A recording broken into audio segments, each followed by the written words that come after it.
auto koosolek. Mina leian, et meie seda ei halda. Seda halda midagi vale.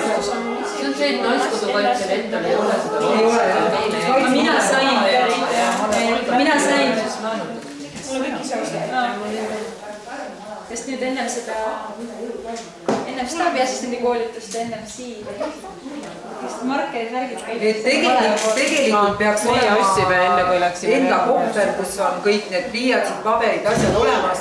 Üldjuhul ei ole seda kohvi, ei ole seda nimekirja, ei ole meil vahendeid, iga kord me kerjame Kaitseliidust neid asju. Aga see ongi Kaitseliidus, sa peadki saama meil. Aga see kohver on seal täitsa olemas. See kohver on kokku pandud selle asjade juures seal, et kui sul on kuskil minek, saadki selle kohveri ja võtad ja lähed ja seal on nimekiri on täpselt peal. See on väga hea, kui see niimoodi on. See on väga ideaalne.